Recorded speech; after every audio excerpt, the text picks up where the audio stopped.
Hello? Hello? Congratulations. How are you feeling after that win? I feel pretty good. Did the fight go the way that you thought it would? Minus the submission. Like in the first round when I had their back for the whole time and I was pummeling the rear naked choke, ideal would have been to get the choke right there. First round finish, he hit me 0 times, flawless victory. Obviously that didn't happen, and then we got ourselves in a bit of a fight. But, you know, this is the top level, and that's how it goes. Was there anything about him that surprised you?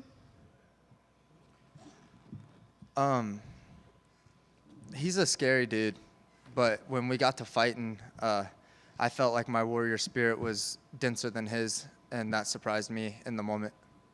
When you say he's a scary dude, is it something different than you've seen in a different opponent, or are they all kind of have that scary mentality? Yeah, look at the guy. Yeah, he's a big physical fighter. He fights a little reckless.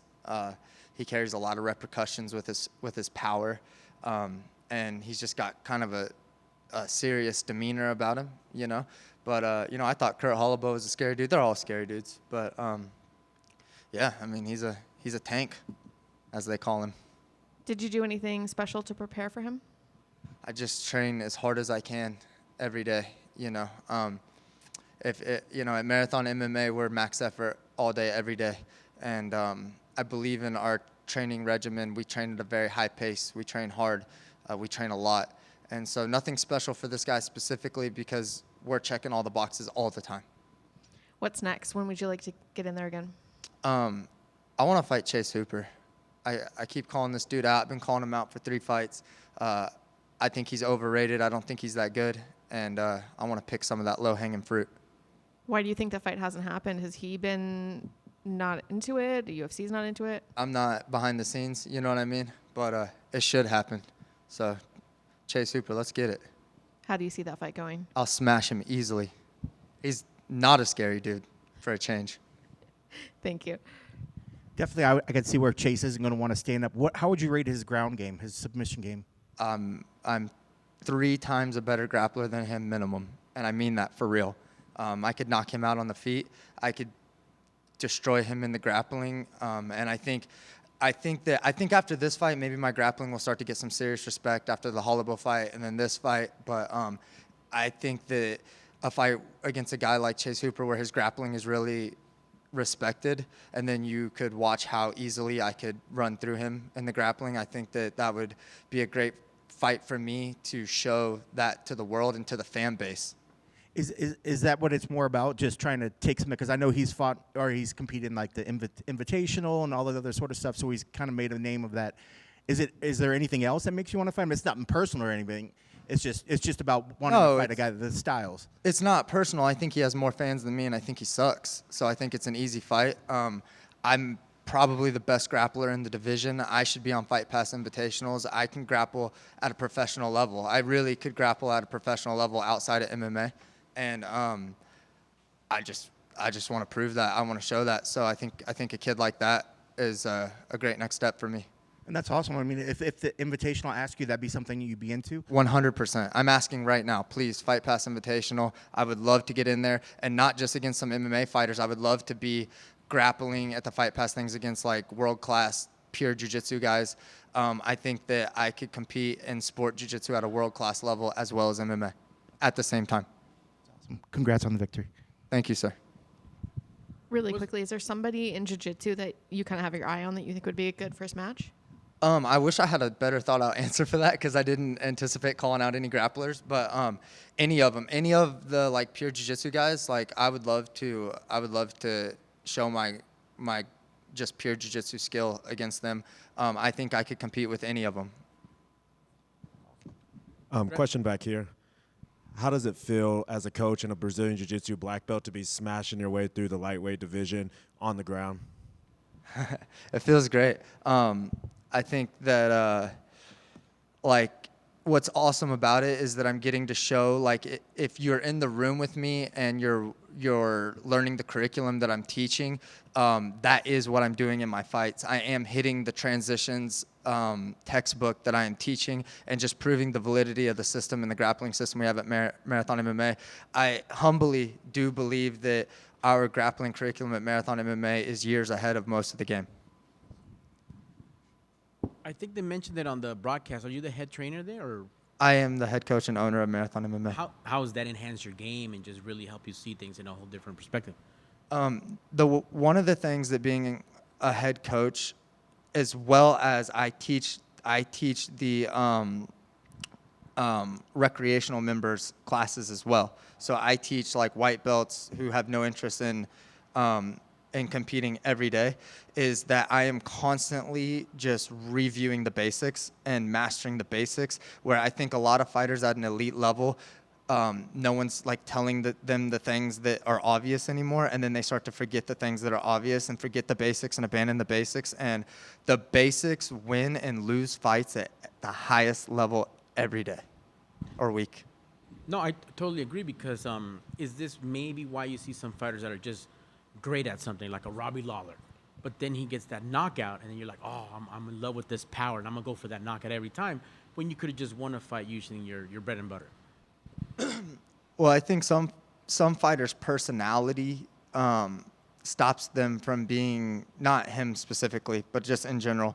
I think some fighters' personalities maybe prevent them from becoming technicians and being studious martial artists. But I do think that when you're coaching every level of the game constantly, that you're just reviewing all levels of information all the time, so everything stays fresh in my mind, and I'm getting asked a lot of questions every day, and that causes me to rethink about something that maybe I hadn't thought about in a really long time, and it's just always so fresh in my mind. So I think that just familiarity with the information every day is something that is constantly elevating my level and just keeping me sharp. And shout out to the mats at Marathon MMA, because they are keeping me sharper than the competition. Yeah, for sure, man.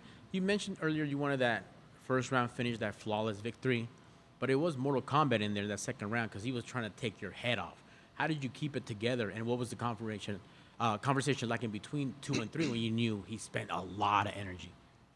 I spent the last 2 weeks meditating not on technique or tactics, but just on my warrior spirit. And I knew that there was going to come a moment in the fight where his warrior spirit was going to try to overtake mine and bully me.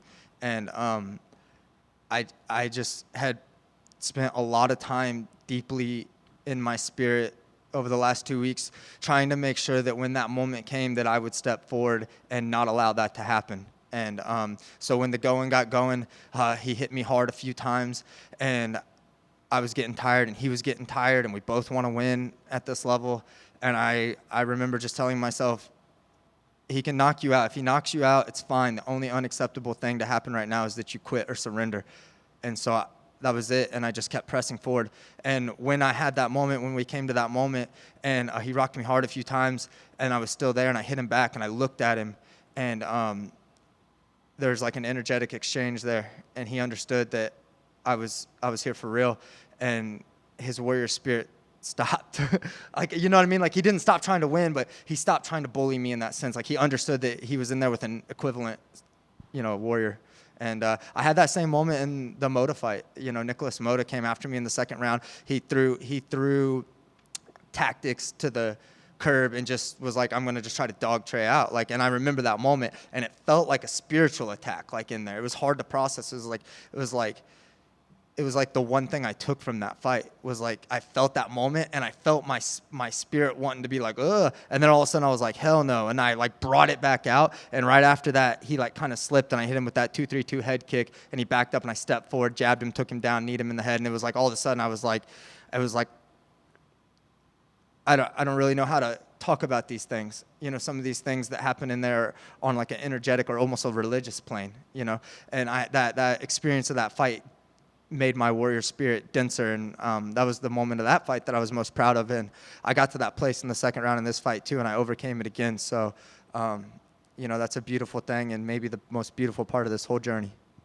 Well, no, that makes sense, because we hear a lot more about it. Just to talk about that for just a second, with Jerry and Alex in their rematch, talked a lot about things that are not part of what we just seen. So that makes perfect sense. There's a lot of energetic exchanges going on in there. It's And like one thing that I feel like in my journey that I've done is I've always been able to attack my opponents technically, tactically, and spiritually at the same time, like emotionally. Like I feel like it's like I can't really describe it, but I can like tune into their energetic frequency and like hit them on, like I'm attacking them on all kinds of planes, and some of them are invisible, you know? And I kind of feel like a weirdo talking about it. Nah, man, keep it coming. Like it makes sense. Like That's why they call me the Samurai, you know? I know you fighters are gonna just be their worst critic and beat themselves up endlessly because of it. But in a perfect world, how do you finish that submission? And With where you had him with that arm triangle, like it was just right there. yeah, I got to get better. Like, you know, I have a lethal submission game. I'm getting very close to submitting these guys. I'm fighting some really good guys, you know, like, and I'm dominating them, but they're surviving, and I gotta get even sharper, you know. It was close. That arm triangle was close, and it is what it is. You know, I'll get better. Excellent. Congratulations on the win, sir. Thank you, sir.